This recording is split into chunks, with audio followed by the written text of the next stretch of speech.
Hey, what's going on, parents? Welcome back to another edition of Teenager Tuesday. What is up, guys? Let's go. Hey, if I've ever got a chance to meet you, my name is Elijah Keck. I'm the student pastor at the McKinney Elijah. campus.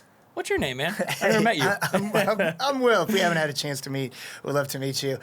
Today, we are doing another cultural update. Boom, you're updated. Updating the culture, what's going on in teenage world, That's right. what's some stuff that maybe you don't know, that you can know, that you should know, keep you in the know. No. I was going to say loop. Yeah. But Hey, first thing on that, if you don't know this is crazy. The price of Pokemon cards. It's $19.99 again, y'all. The price of Pokemon cards, Crazy. Skyrocketing. Crazy. Skyrocketing. The days of like, maybe some of you are around my age, you're younger parents, and the days of like taking cards to school and trading them, that's over because those cards are expensive. Yeah. There's like this massive shortage compared to demand. So, I mean, it's like trying to find ammo in Texas. Pokemon cards are nowhere, y'all. It's Yeah. tough to find, so the price is skyrocketing. It's crazy. I've bought some. You did? I have bought some, and I've opened them trying to get that big card. So if your foil students are wanting them, Charizard, dude. what's crazy if your students are wanting them, it's not just about wanting a Pokemon card. It's Yeah. like they're trying to get that investment That's in true. their future. I don't That's even know. true. But some of Yeah. these cards are going for. I mean, if you pull like a first edition Charizard, which you guys probably don't even know what that means, but that's like one of the rarest cards. That's Yeah. literally like hundreds of thousands of dollars, which is insane. Insane for a card. We So- gotta, dude. No more Dogecoin for me. No more Bitcoin. It's all about Pokemon cards. Yeah, that's right. That's right. Those are giveaways. Help students giveaways.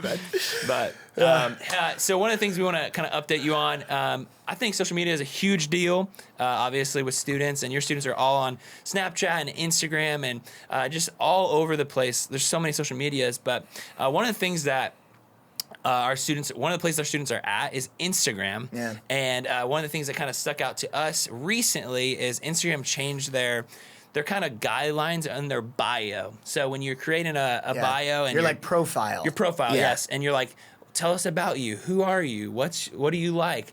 And now one of the things they have on there is pronouns that you can. It's literally a tab on there. It says pronouns, and you put what pronouns that you prefer.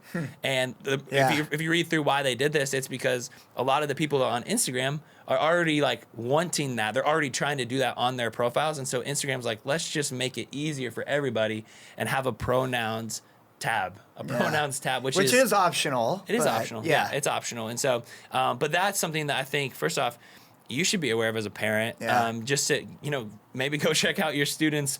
You should be checking out your students' Instagram anyways, but go see what's up. You can check out if they put their pronouns on there or whatever. But that could be a great insight for you as a parent if there's something on there that you're not aware of and you're like, man, I wonder why they put that. Yeah.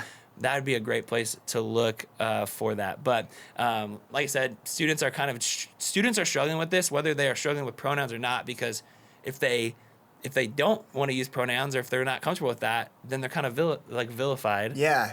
I think that can be a really tough thing for students to balance. Is like, should I put mine just because everyone else is? Yeah. Or where am I in the balance of this? And so that might be something you want to discuss with your students also. Yeah. Which it's an optional thing on Instagram, but then for younger people, it's kind of like you're picking a side. Yeah, 100%. You're either like affirming LGBTQ plus.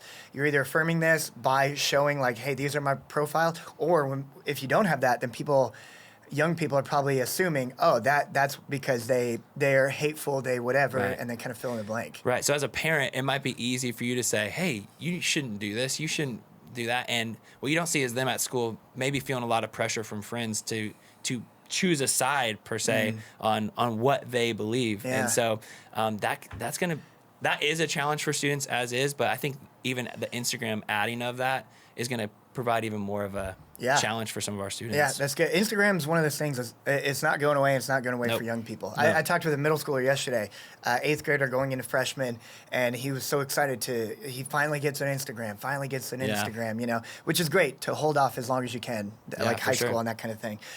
Speaking of social media, so Tim Keller, he wrote a lot of books, theologian, pastor, great. I love his sermons. Like, he's awesome. He wrote this very interesting piece talking about forgiveness and how forgiveness has become this like social media. He uses like therapy speak in the sense of if we broadcast forgiveness, or if we broadcast a situation, there can be like collective forgiveness, and then there can also be like, I need to talk through this with my audience, in order to get this. Social media is crazy that it used to just be like a highlight reel, and we would preach about that. Like, 100%. Don't compare yourself to other people's highlight. But now it's becoming like, this is your voice, And in this piece that Tim Keller talked about, he wrote, if you're interested, it's in the in this. He wrote it in the comment. That's what it's called on therapy culture, and he mostly talks about forgiveness and how culture is trying to take forgiveness or has, to a certain degree, taken forgiveness and made it into something that is a more inward focus of, I forgive because it's good for me, more than I forgive because it releases you. Which is what Jesus did when we know this, when Jesus died on the cross. Jesus didn't do it to feel better about himself. Jesus died on the cross to forgive our sins so that we could be reconciled, so that there could be redemption for us. And then also, as a result, it is also great for him, because then his creation comes back to him. But the goal of it is not for him to feel better. And now forgiveness in our culture is getting way too focused on, I forgive because it's good for me. One thing that Tim Keller said in the article is, he said, we no longer ground our values in the sacred. He says it's no longer grounded in sacred. Wow. We simply treat the values themselves as sacred. Wow. And what happens is culture uses that to try then to evolve past religion.